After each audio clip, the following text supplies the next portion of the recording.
once owned elevators in their homes. That's the way I'm going to introduce you from now on. Let's start with the Rams and the Saints in New Orleans. Todd Gurley putting up MVP-type numbers so far this season. Mad Minute style, guys. Let's break this down. The Saints' top-ranked run defense will look to slow them down at home in the Dome. What are you looking for in this game? Saints, Rams. 60 seconds on the clock. Yeah, I'm looking at Todd Gurley. You just mentioned it. The best back in football to me. He's the MVP leading horse right now. And if you're going to beat Drew Brees in that offense, who are just fantastic with all that talent, Mike Thomas and that duo of running backs, you got to keep those guys on the sideline. How do you do that? You control the ground by handing it off to Todd Gurley, using them in the short game and also in the screen plays. Todd Gurley will be the reason why the Rams win this game. Packers-Patriots feels like it's almost a Super Bowl. This one feels like it has real playoff implications because if the Saints win, they have the tiebreaker over the Rams, which means in January, if they play in the playoffs, it's in New Orleans. Totally different ball game. If the Rams win, then if a two-game lead and already playoff implications playing it, that's what I'm looking at. Can the Rams go on the road and give it to them in New Orleans? Yeah, it's no scarier place to play than New Orleans in that dome. And you know the energy is going to be crazy because this is such a huge matchup.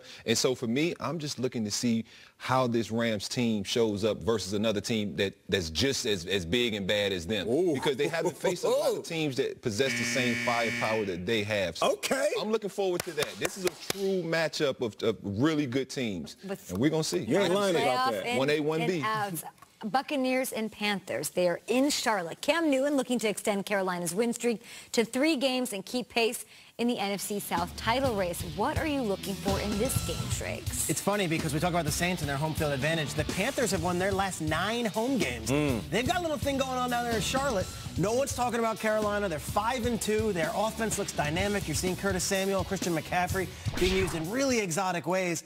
I want to see if the Panthers can keep it going because this is a classic letdown game where Fitzpatrick goes wild. I don't think this Panthers team is built like that. I think Ron Rivera has them dialed in.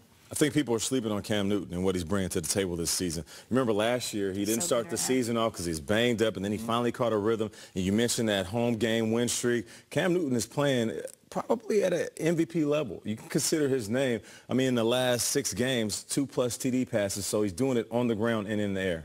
Yeah, I mean, you talk about this Carolina's defense. They've played great so far this season, but they've had some not so great games. Yeah. And so this game scares me because the Bucs have the explosive type of offense to make some of those plays and capitalize on it. Like I said, I saw Carolina play against the Skins a couple weeks ago, and they totally didn't look great. They played the next week against Baltimore and looked like world beaters. And so I don't know which Carolina team's going to show up, and the Bucs possess a lot of weapons. I feel like the Panthers have been so good. They have the weapons. They've got Curtis Samuel showing up. DJ Moore had his breakout game last week with 129 yards, going up against the 31st-ranked pass defense in Tampa.